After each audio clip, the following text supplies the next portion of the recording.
Steph Curry told a reporter before last night that the Warriors' game plan was to whoop that trick, a reference, of course, to the Grizzlies anthem. But by the fourth quarter last night, it was Golden State losing by 46. And the crowd at FedEx Forum danced along as the song played during a timeout. That's what you're watching there. Even Steph and Draymond Green got in on the action, with Dre acknowledging the back-and-forth trash talk after the game, saying, quote, "When you spew it out, you got to be willing to take it, not hide from it, not duck it, not run from it, embrace it." So I appreciated the crowd tonight and the energy they brought to the game. You gotta love all the chitter-chatter in playoff basketball. Shannon, who do you think is winning the trash-talking war in this series? Well, right now, the Warriors, because they're up 3-2. And, you know, I'm surprised that that song, that anthem, is that Steph Curry, it's by Terrence Howard sung it in the soundtrack, Hustle and Flow. And it's based in Memphis. So the movie was based in Memphis. Yeah, so it's fitting. It's a Singleton movie. Right, yeah. But it's perfect for them. Perfect for them. But the movie was back in 2005, but they adopted it in 2012. Right. So it's been their battle cry. It's been their battle cry. But, Skip, it's only gained popularity as they started winning because they weren't winning enough. But now they got Ja. They got a budgeting superstar. Yeah. They're going to start to be more and more television, and you'll start to hear this song even more and more. But the trash talk, look, we know I'm surprised it's coming from Steph. But Draymond, if like I said, Skip, if Draymond had said what Steph said, I don't even think we'd have gave it a pass tonight. It was because of who said it. It's like, you know, trash talking. You know, me saying something is one thing. John Elway saying something is entirely different. TD saying something is entirely different ball game, Skip. Like you say, he's the babyface assassin. Steph ain't doing no trash talking. But Steph be having them antics going now. Now, he shoot the ball and turn and walk away. He lay it on the floor. And remember when the guy from Memphis hit the three-pointer and got the foul, John jumped up talking about, because that's what Steph be doing. Anytime he get fouled on the three, 1, 2, 3, 4. Yep, Zaire hit the three. Yeah, yep. So that's the thing, Skip, about trash talk or celebratory. When you do something and the opposing team see you, when they get you down, they're going to do everything that you were doing while you were up. And so how the Warriors are, you say they're a bunch of front runners and they be celebrating doing all this. And we've seen a different side of Steph. Because, like you said, he a babyface assassin, but he be doing a lot of stuff on the sneak tip. I've been saying that. I've been trying to drive that point home. He's got a lot of hot dogs. Yeah, he's got some showboat going on. Yeah, he be doing a lot of stuff on the sneak tip that people be overlooking because, man, that little old Steph, man, he ain't but 6'3", you know, light skinned, bro. You know, he married with 3 kids. Man, come on, he's a Subway guy. He's a Subway guy. Steph be needling people out there. But the Warriors are winning the trash talking battle, Skip, because they're still up 3-2 and they're going home with a chance to close this series out. Here's all I have to say about this. If somehow, miraculously, the Memphis Grizzlies scratch and claw back into this from 3-1 down and win this series, Draymond Green will be their MVP, because he has given them endless inspiration with all of his condescending trash talk.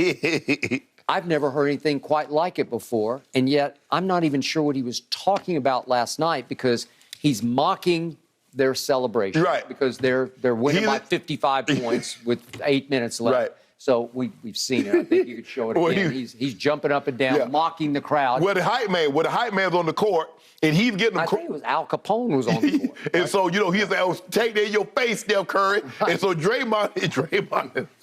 He's jumping up and down, waving his towel at the crowd. Yes. At the crowd. Yes. He's inciting yet another riot. I mean, but it is hype. They got that thing hyped up in there. Get it, Dre?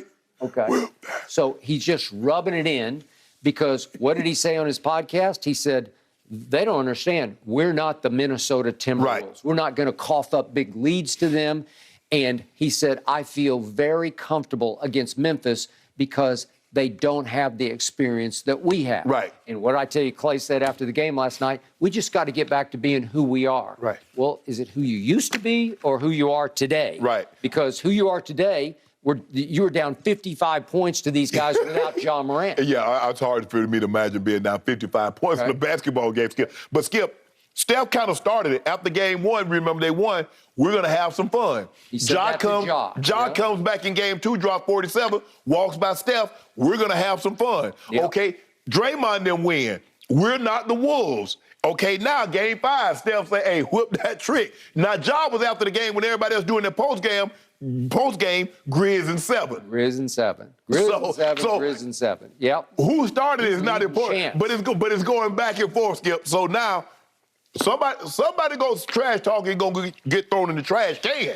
Somebody's going to get thrown in the trash can. And I believe the primary candidate right now is Draymond. I just can't believe what he gets away with. So after the game, he's trying to explain why he was giving it back to the crowd, and he says, they're not going to whoop that trick alone. We're going to whoop that trick together. So help me interpret that. I'm not sure what that means, but go ahead. No, but what he said, Skip, is like, look, like you said, look, they winning.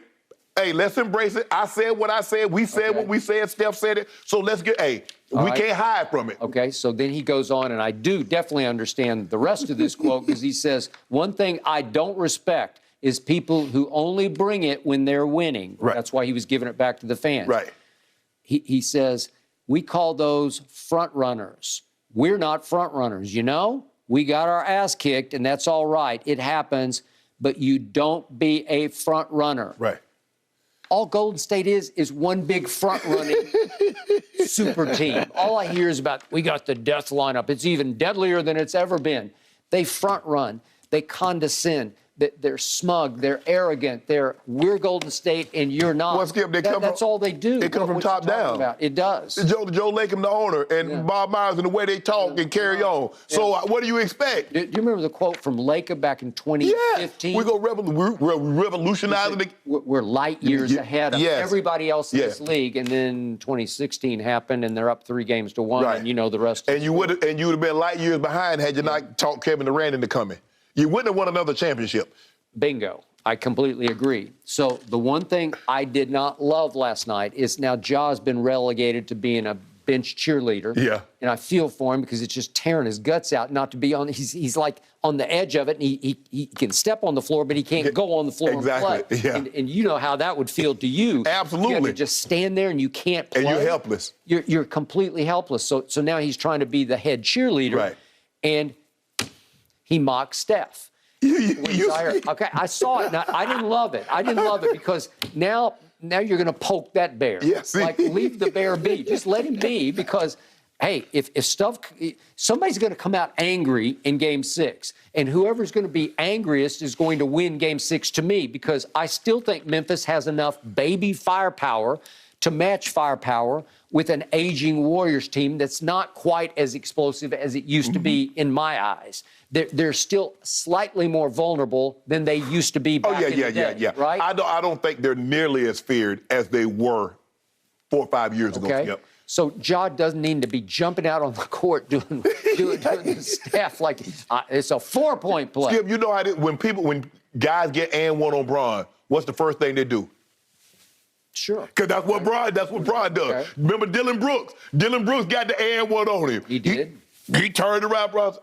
Okay, I got something for you. Okay, I got something for you. Well, now I fear back in that arena that Steph's going to say, I got a lot for you. Yeah, exactly. I might have like 8 or 9 of these things. Exactly. For you. Okay, I don't want to see that because you need to let Draymond be Draymond because he's going to talk his way right into the trash can. Okay. That's what you believe. So you believe Memphis is going to take the next 2 games? Well, I think they got a shot at it. I'm not going to predict it. I'm not going to bet on it because the odds are 1,000,000,000 to 1 against it. But I got to tell you, from what I saw last night, I liked everything I saw from Memphis last night. And I believe it travels with that team because they're not afraid of that arena because they want to play in game there. Right. And they should have won game 4 there. They did. Yep. Steph got something for him. You saw what he did, Steph. He was mocking you. That was you. He mocking you. Yeah. They were mocking you last night. The man said it in your face, Steph Curry. You saw what Draymond was doing. He was mocking your whole crowd. He was mocking your theme song. He was mocking your battle cry. Yeah. Draymond said, ain't nobody whipping this trick alone. He's calling We're in this together. He's calling Memphis front runners when he's the ultimate front runner. Here we go. I got my money on the Warriors. It's going to be epic, guys. Sometimes the chippiness and the trash talking can be better to watch than the basketball itself. All right, we got to discuss somebody who's not in the playoffs, at least not this year. Do you think LeBron's ready to run it back with the Lakers? We're going to check in with the latest from the Kings' plan for a bounce-back season. That's coming up next. Don't miss it.